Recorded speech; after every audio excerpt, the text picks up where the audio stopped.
بسم اللہ الرحمن الرحیم۔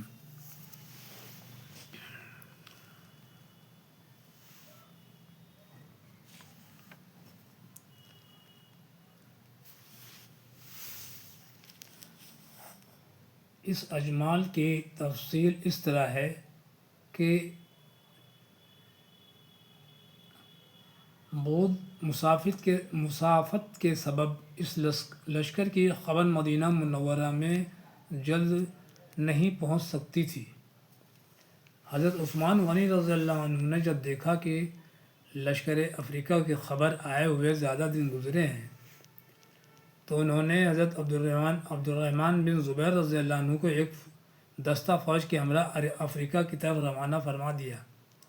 حضرت عبدالرحمن بن زبیر نے اپنی فوج کے ساتھ اسلامی لشکر میں داخل ہو گئے۔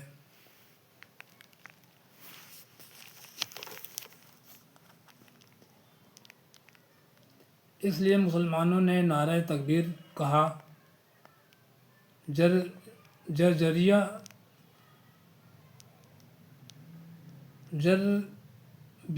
جربیر نے یہ نعرہ تکبیر سن کر دریافت کیا کہ مسلمانوں میں یہ نعرہ کیوں بلند ہوا، تو اس کو بتایا گیا کہ مسلمانوں کی ایک تازہ دم فوج مدد کے لیے پہنچ گئی ہے۔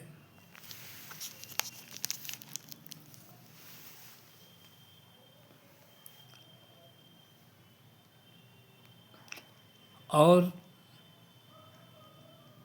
جرجیہ یہ سن کر بہت فکر مند ہوا، مگر اس روز لڑائی کا کوئی فیصلہ نہ ہو سکا۔ شام ہوئے دونوں فوجیں اپنے خیموں کی طرف متوجہ ہو گئی۔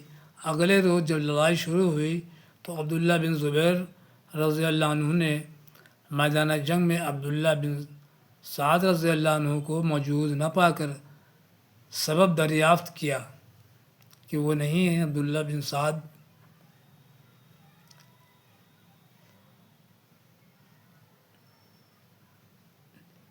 ان کو بتایا گیا کہ جرجیر نے منادی کرا دی ہے، اعلان کرایا ہے کہ جو شخص عبداللہ بن سعد کا سر کاٹ کر لائے گا اس کو 1,00,000 دینار بطور انعام دیے جائیں گے، اور اس کے ساتھ جرجیر اپنی لڑکی کی شادی بھی کر دے گا۔ لہٰذا عبداللہ بن سعد رضی اللہ عنہ کے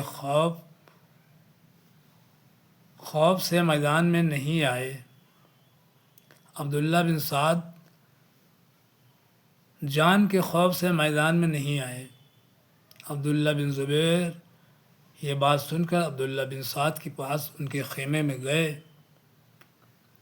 اور کہا کہ تم بھی اپنے لشکر میں منادی کرا دو، اعلان کرا دو کہ جو شخص جرجیر کا سر کاٹ کر لائے گا اس کو مال غنیمت سے 1,00,000 دینار دیا جائے گا، اور جرجیر کی لڑکی سے اس کا نکاح کر دیا جائے گا، اور جرجیر کے ملک کا حاکم اس کو بنا دیا جائے گا۔ چنانچہ اسی وقت عبداللہ بن سعد نے منادی کرا دی، جس سے جرجیر کو سخت مصیبت پیش آئی۔ عبداللہ بن سعد میدان میں آ گئے اور آج بھی دونوں طرف خوب داد شجاعت دی، مگر فتح و شکست کا کوئی فیصلہ نہ ہو سکا۔ جب رات ہوئی تو مجلس مشورت منعقد ہوئی۔ مشورہ کرنے کے لیے ایک جگہ جمع ہوئے اور عبداللہ بن زبیر نے رائے دی کہ اسلامی لشکر سے آدھی فوج میدان جنگ میں جا کر دشمن کا مقابلہ کرے اور آدھی خیموں میں رہے۔ جب دستور اور دونوں فوجیں شام تک لڑائی ہوئی،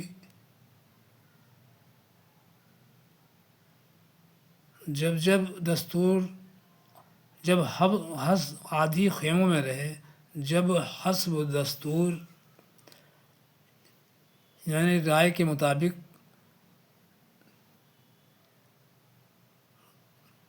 دونوں فوجیں شام تک لڑائی لڑتی ہوئی تھک کر ایک دوسرے سے جدا ہوں اور اپنے اپنے خیموں کی طرف متوجہ ہوں، تو اس وقت وہ تازہ دم فوج جو خیموں میں بیٹھی رہی ہے شمشیر بکف رومیوں پر ٹوٹ پڑے۔